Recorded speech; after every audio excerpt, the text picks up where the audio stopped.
So I know a lot of people who watch my videos might struggle to keep up with the terminology. It may be a rather infuriating process of having to pause the video every 1 or 2 minutes in order to look up the definition of any single term that I'm using. Well, I want you to use this video and other videos in this series as a kind of cheat sheet. I highly recommend to anyone watching a video on my channel, or indeed a video on a channel similar to mine, to keep this video open alongside it. Because using this video alongside the timestamps I've provided below will allow you to very easily consult any given cognitive function definition you are seeking. So refer back to the video in this series whenever you are seeking a fast and reliable definition of a particular term I'm using. So first of all, let us divide cognitive functions into 2 groups. The first group is comprised of the perceiving functions. These are the functions you use in order to perceive information. Think of them as lenses. Whereas the second group is comprised of the rational functions, the judging functions if you will. Think of these as the codex, because while they're not perceiving information, they are still assigning value to information that is perceived. And as you might guess, and as I'm going to get to in a later video in this series, these 2 functions operate alongside each other. So first of all, let us look at extroverted sensing, a function usually conveyed with the letters SE on paper. Well, first of all, I need you to throw any kind of hedonistic associations of this function out of your head. Throw any kind of low intelligence stereotypes out of your head. Because honestly, seeking to justify the entanglement of these terms with the concept of extroverted sensing is only going to make you more and more confused. Well, the easiest thing to do if you're seeking to define and understand what extroverted sensing is to picture a lens. As human beings, there are essentially 2 different worlds we can perceive. There is the external world, what's going on outside of our heads, and then there is the internal world, the imagination, the recollection of memories, the use of mental arithmetic. We'll take again that lens, direct it outside of your head, and then lock onto a very specific portion of reality. You are seeing the details, you are seeing the raw and tangible. What you're perceiving is so concrete that it essentially locks you into a relatively present tense timescale. Because you're not so much trying to anticipate what's happening next, as you are concerned with what is happening tangibly right in front of you. You are paying so much attention to what's going on in the foreground that you aren't necessarily paying as much attention to what's happening in the background. So extroverted sensing, a lens directed externally, so gazing at the external world, concerning itself with a small portion of reality, so very focused and locked on, and so detailed in its perception as to make what is being perceived so tangible as to make the perception relatively static and inhabiting a relatively present tense time frame.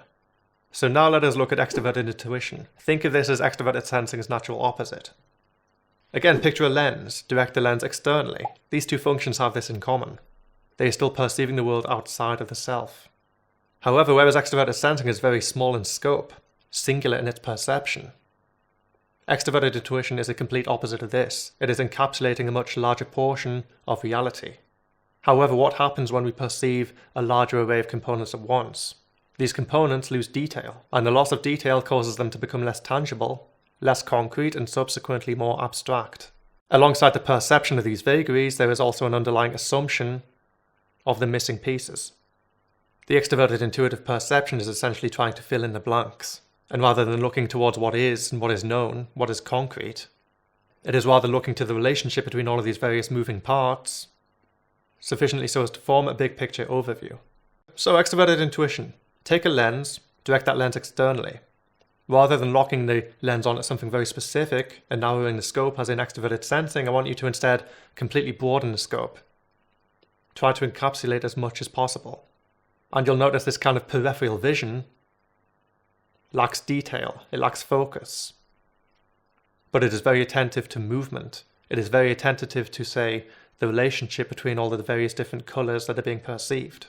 And as it is looking more towards associations in order to fill in the blanks, it'll be therefore looking more towards the movement of these various different vagaries. And therefore the time frame it'll be inhabiting will be a kind of relative future tense stemming from the present. And now let's look at the introverted variants of these functions, because these are the same functions, they're just oriented in the opposite direction. Introverted sensing is the same function of extroverted sensing. It is still a very specific lens concerned with the tangible and the concrete. However, if you direct this lens internally into your mind, you are perceiving and interacting with the concrete information stored within your brain. What is concrete information within the brain? Well, memories for a start, but not just memories, what is known, what is absolute. Please do not conflate introverted sensing with introverted sensation. These are two very different things. Introverted sensing can be incredibly rational. And just as with extroverted sensing, the lens of introverted sensing is directed very specifically. It is not encapsulating a large portion of internal reality at once, but rather perceiving a very specific portion of your mind, entertaining only a few different values at once. However, these values that are being perceived by introverted sensing are very rich and very detailed. They are values that can be relied upon. And because a very specific lens of introverted sensing is engaging with the tangible and the concrete within your brain, it inhabits a much more past tense time frame. Not in the sense of this individual constantly nostalgically reminiscing upon the past. That is a highly superficial stereotype. Honestly, most introverted sensors are not so dreamy. However, what is known is information that has been previously found to be true. There is an intrinsic relationship between introverted sensing and previous experiences. Because what is known and what is absolute and what is concrete, for as long as it is stored internally, will always have past tense ramification. So when you are trying to understand introverted sensing, stay clear of the stereotype of this individual constantly reflecting upon the past, constantly evading the unknown, and rather picture an individual who prefers facts over assumptions. Picture an individual whose internal dialogue gravitates much more towards the absolute than the vagaries of the abstract. So now let us look to introverted sensing's natural opposite. Take that very specific lens, maintain its orientation, directed as it is much more towards your internal reality than your external reality, and simply broaden its scope, have it encapsulate a much larger portion of perceived reality. Because introverted intuition is the same function of extroverted intuition. It is simply facing the other direction. And just as with extroverted intuition, since its function is no longer perceiving the details, rather perceiving multiple values at the same time, all of these values become much more vague. The vision becomes much more peripheral in nature. And what happens if we lose that sense of detail? We need to essentially fill in the blanks. This is what introverted intuition is doing. It is not producing insights. It is not forming truths. It is not a mystical function connected to the deep and profound. No, introverted intuition forms conjecture. Conjecture that is necessary to make sense of the otherwise entirely vague values being perceived. And since it is gazing across such a large portion of the internal world, and looking towards a relationship between a multitude of different internally perceived components, it is also forming future visions and alternative scenarios. And since this perception of all these vague components leads so often to the entertainment of the hypothetical, a reliance on conjecture, this function tends to inhabit a relatively future tense time frame. Because rather than looking towards what is known, as in the case of introverted sensing, introverted intuition instead concerns itself with what may be. So as such, we have a lens directed internally, encapsulating a large portion of what is being perceived. This subsequently leads to a loss of detail which must be made up for by conjecture and imagination. And because there's such a heavy use of abstract imagination, the concocted world of what may be gives this function a highly future tense slant. And now I need you to do me a favour. Take these 4 functions I've just presented, and very lightly for now, because I'm going to be addressing this more thoroughly in a later video in this series, entertain the space that exists between all natural opposites. What do I mean by this? Take extroverted sensing, take extroverted intuition, and just allow the idea of there being a kind of fluid space in between each of these extremes. An extroverted sensor will be using a little bit of its opposite, and therefore encapsulating a slightly larger scope than the micro. And vice versa for extroverted intuition. Take extroverted sensing again, but have it dip into its opposite orientation. Not only perceiving what is known, but also consulting previous experiences. Take extroverted intuition, not only seeking to understand the relationship between external components, but also internally extrapolating upon that perception. And now do the same for introverted sensing and introverted intuition, just allow the possibility of there being some kind of space existing in between them. Have an introverted sensor dip a little bit into introverted intuition, slightly expand their scope of internal perception. Have an introverted intuitive dip lightly again into introverted sensing, hone in on a specific value of what would otherwise be a sea of vagaries. No need to go overboard for now, no need to make this too complicated. Just entertain the possibility of there being a space in between all natural opposites. And now let's move on to the codec functions. These functions are going to be a lot easier to explain, because they are far less experiential in nature. There's much less of an existential equation presented when talking about these specific functions. First of all, let's take the feeling functions. Posit both of these functions as subjective, connected to the limbic system. The desires of self, the desires of others, emotions felt, emotions expressed, the human component, understanding yourself, seeing yourself in other people. Well, first of all, let's look to the extroverted variant of this function, extroverted feeling. As a feeling function, this is a domain of external subjective logic. Not subjective because it involves an internalization, but rather because it is dealing with subjective data, and as it is external, it is dealing with the subjectivity of others, rather than the subjectivity of self. Or that is the subjective data that is being perceived. Is there chaos in this relationship? Is there chaos in this group? What is the human data being expressed? How do I interact with the emotional atmosphere? How are other people interacting with the emotional atmosphere? It is in essence a collectivist equation, because it is seeking to harmonize the group on a fundamental level. Extroverted feeling isn't just the abidance by superficial norm. Extroverted feeling isn't just smiles and kisses, but these are often optimal courses of action in order to produce a desired social result. Because an extroverted feeler feels emotional harmony, they feel emotional chaos on a very raw and fundamental level. There is no internalization taking place. Because the social harmony, the human order, has in this instance an intrinsic value. There is no ulterior motive to the extroverted feeler, other than producing a desirable social atmosphere. A social atmosphere which is strong, harmonious, and can be relied upon not to fail in the future. However, let us now direct this feeling function internally, rather than perceiving upon the subjective limbic human order of the external world. You are now gazing upon the internal world and assigning value therein. And therefore this particular function is more concerned with one's internal emotional harmony, one's internal values, one's internal identity. And while both of these extremes will be naturally dipping into each other, the predominant introverted feeler will be looking more towards an individualistic identity. What is meaningful to me? What are my values? How do I relate to the world around me?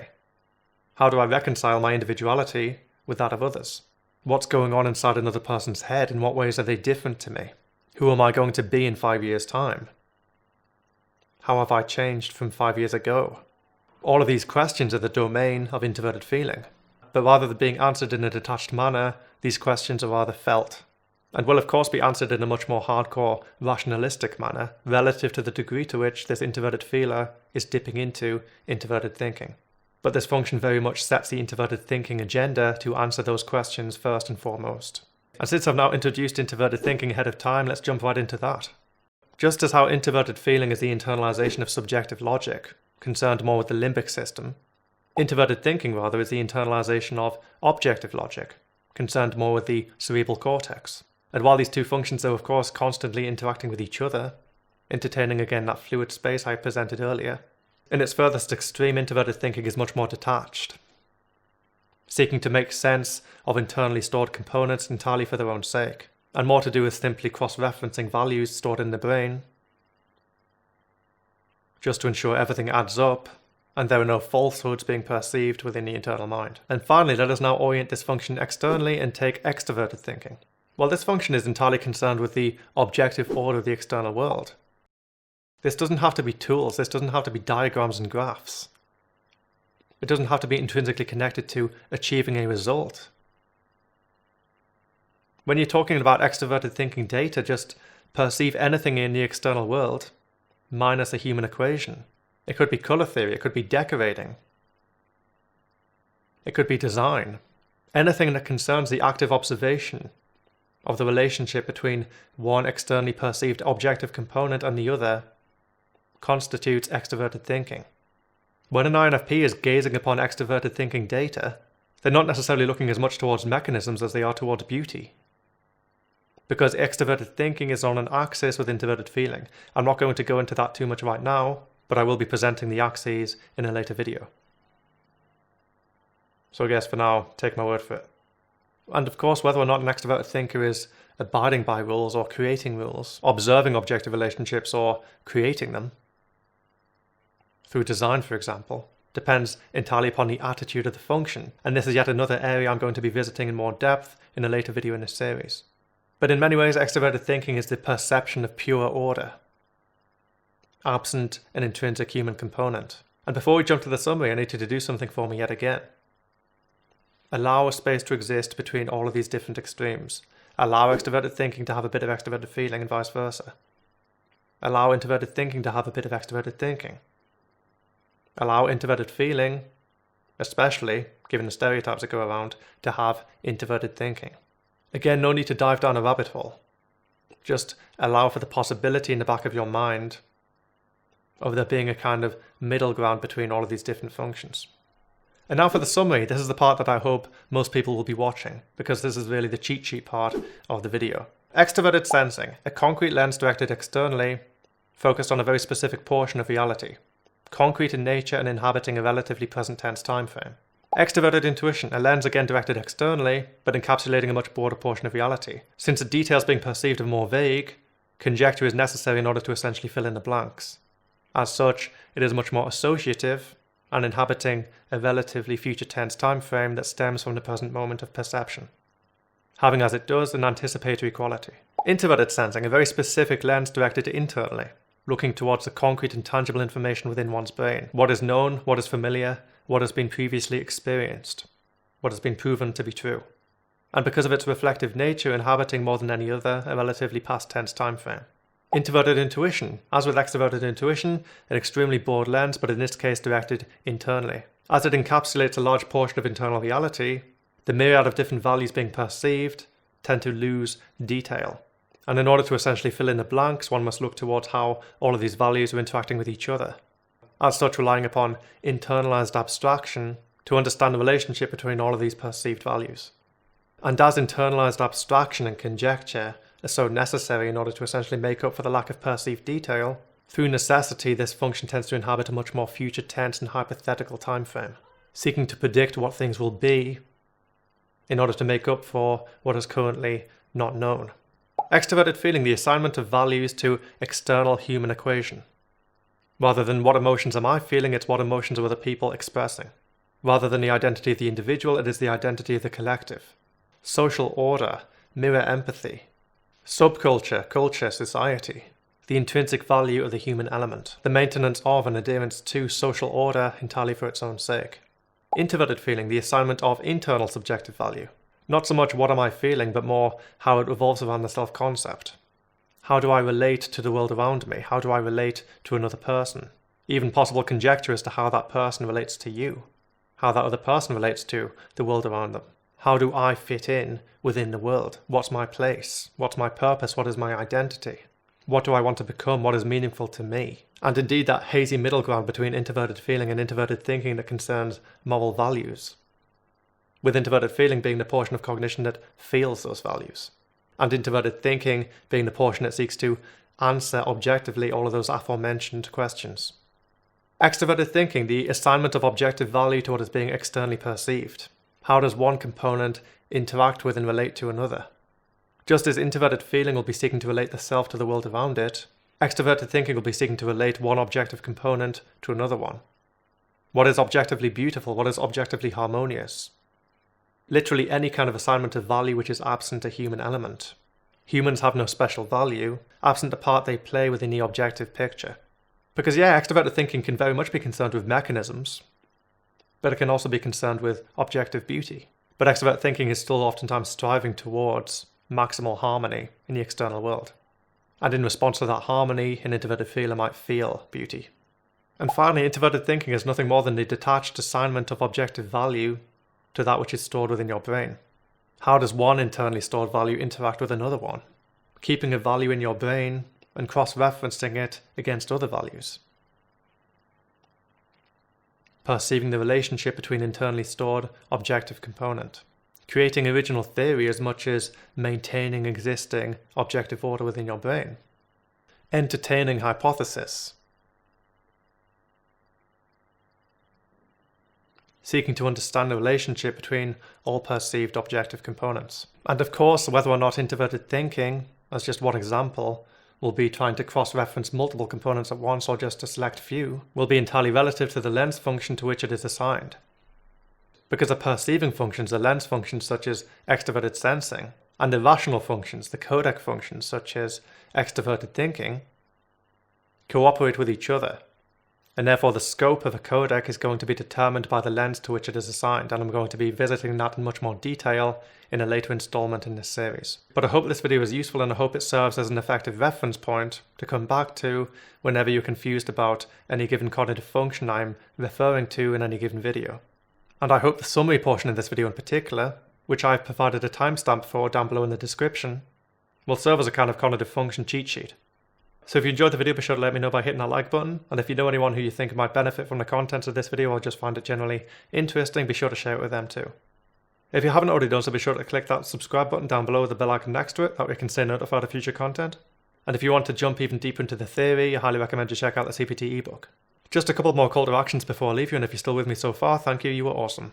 If you are uncertain about what your type is, or just like to know how it applies more specifically to you as an individual, I highly recommend you check out the CPT type service. And CPT is on Patreon, so if you're interested in supporting the channel and the theory on that additional level, that would be massively appreciated. But of course, it goes without saying, I already massively appreciate your support over this medium as well. So thank you again so much for watching, and I'll be back next week. For now, take care of yourself.